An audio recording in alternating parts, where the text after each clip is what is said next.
I don't know if it just looks really good or if I just haven't blow dried my hair in literally years. Hi guys, and welcome back to my channel, or if you're new here, hello, my name is Megan and it's lovely to have you guys here. I'm super excited. This is nothing like a video I've ever done before. I've never really dipped into like the beauty side of YouTube. I've done like fashion and hauls and fitness, so this is super exciting. And I remember growing up I used to watch like so many like reviews of beauty products and stuff before I would buy them, so I was super excited when insert name here reached out to me. They have so many different types of products. They have like hair extensions and stuff, and they actually reached out to me about doing one of those, but that's just not like my style. Like I don't really personally use like hair extensions or anything else, but I do use hot tools, and I have been wanting one of these blow dryer brushes for the longest time. My mom actually has one and I've used her. She has the Revlon one, so I have some experience in using it, so I have something to kind of compare it to, which is cool. I actually don't own a hair dryer here at college. I didn't bring one, and I like to, when I blow dry my hair, like I like to try to style it while doing it with like a brush. That is so hard to do with the normal hair dryer, and I don't even have like the ending thing that you're supposed to put on the hair dryer for it to like properly do it. So I never dry my hair. I always let it air dry, but sometimes it just turns out looking so bad, and then I have to go in and straighten it or curl it. But I love that with like a blowout tool, hopefully it does enough for me that I don't have to go in with like extra heat, and this will do everything that it needs to do. So this is really going to be like a first impressions kind of video. I haven't used this yet, but here's the packaging. They have the cutest packaging. It says insert blowout here, and so I'm really excited to take a look at this. It claims it is a salon look at home, good drying technology. It has 3 heat settings and it's anti-frizz. That's the part that I'm a little concerned about. My hair is constantly getting like a little bit frizzy. Like as you guys can kind of see already, my hair has kind of a lot of like frizz to it. I also haven't got my hair cut in I don't know how long, so it's just going to be a really interesting video to see how well this works on me. But when it comes to hair and makeup, I'm not very advanced. So I think that this is going to be a great review for anyone who is in the same boat, because it's going to give you guys a very realistic approach of a normal person trying to use the product. I'm super excited. I'm going to record myself doing it in a little bit because my hair, I think, is at that right amount of like wet but still not too wet to use, because I was reading that you're not really supposed to do it with like soaking wet hair because it doesn't really do the same job. So I've been letting it air dry a little bit, but it's still pretty wet on the underneath. Another thing to note is that I have super thin, not super thin, but pretty thin hair. I don't have a ton of hair, and it's very straight naturally. So obviously the way that a product works for you is going to be different based on your hair type and everything like that, so keep that in mind. But now more into the tool. First of all, is this not the cutest thing ever? I love that it's pink, but this is what it looks like close up. So it just has all these bristles, and within the bristles they have the tiny little like softer hairbrush bristles. It feels like it has like some metal plates on the inside here, and then as I said, there's different heat settings. So there is high, low, cool, and off. So I'm gonna plug it in. I have a cord right to the left here and then a mirror right here, so you guys are just going to watch me do it and see what we end up with, and then after I use it I can give you guys more of a review on how I felt it was like ease of using, how I felt like it turned out, and if I feel like it is worth the price point that it's at, because it is on the pricier side. Let's just get into it. I'm gonna put some music so you guys don't have to hear any obnoxious noises, but we will see what our final result is in just a second.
So we are halfway done, so I just wanted to show you guys kind of the way that it's looking so far. I definitely think that it's making it super pretty and shiny. It still has a little bit of like, what's this, like flyaway texture, but that's just really how my hair is, and I think that could also be because I haven't got my hair cut in such a long time.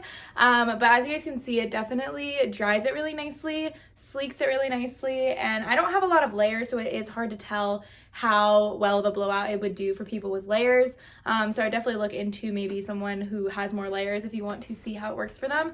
But honestly, I'm loving the look that it's giving. It's kind of curling nicely here down at the bottom, and it's just this really pretty and sleek look, which is exactly what I go for if I'm trying to just actually dry my hair and wear it down. So I'm really liking how it looks thus far, and the tool so far is super easy to use, but I'm gonna go in on this side and do it, and I'm not gonna record that because you guys have already seen it and I feel like the angle would be kind of bad. Okay, so here's the finished product. As I've said, I love how sleek it looks. It looks very pretty, very sleek, pretty shiny, which I really like.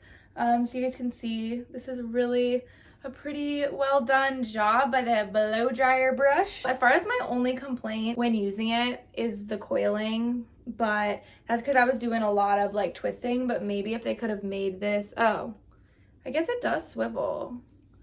Maybe it was just the way I was doing it. I don't know. But the coiling was the only thing that got a little bit annoying. But otherwise, I think it worked really, really well. These bristles are super nice. It keeps your hair in, like it's not sliding out. I have very thin hair also, so I was concerned that my hair would keep falling out of it because it just doesn't like have a lot to grip onto. I also have like little to no texture on my hair. My hair is like stick straight, no volume, very thin. So I feel like for what it had to work with, it actually made my hair look super cute. If I had layers, I feel like this would be super fun. I definitely want to consider getting some layers because then I could kind of fan some in and fan some out. That's how I've seen other girls utilize this brush. Another thing that I really appreciated when I was using this is that this is a very lightweight brush. It's not super heavy. Even though I work out, my upper body gets exhausted when doing my hair. I didn't feel that way with this. I felt like it was super easy to use. Like as I said, I was using it for like 15 to 20 minutes and it was super easy to use, super lightweight, which I really appreciated. And also what I noticed about this is it heated up very fast. The moment that I put it on low, it was already putting out like nice and warm air, but it's not super hot. Like there's no heat in this area at all. And I like that there's this top portion because I kind of needed it to style. I would say from a value perspective, it is worth the money for something that you want to be able to really easily dry your hair. I feel like with blow dryers, when I do it, it makes my hair ridiculously poofy and frizzy because it's just kind of blowing all those extra bits around. This is nice and controlled, and it's also like a 2-in-1, so it's a brush and it's drying at the same time. I felt like it was super easy to use. I only really used the low setting. I didn't go on to the high setting, but definitely I think that would be a good option for people who have a lot more hair than me. But I'm actually super happy with how this looks. I think it looks super good. I definitely want to get into having more hair care. So doing hair masks and using heat protected and having product and stuff. So I'm definitely gonna work on taking better care of my hair moving forward. So I definitely think this is a great tool for styling, and this helps a lot because it takes away from having to use one, a blow dryer, and then two, a straightener. I can just do this to use both, but I love this tool. I definitely get a lot of use out of it. And I didn't even have a blow dryer here at school, so it's gonna come handy dandy for your girl. So I do have a code with them if you guys want to shop anything and get a little bit of a discount. Here is my code that you guys can use. And if you guys have any specific questions about the tool or anything like that, feel free to reach out to me and I can DM you. And thank you guys so much for watching, and I'll talk to you guys in my next video. Bye.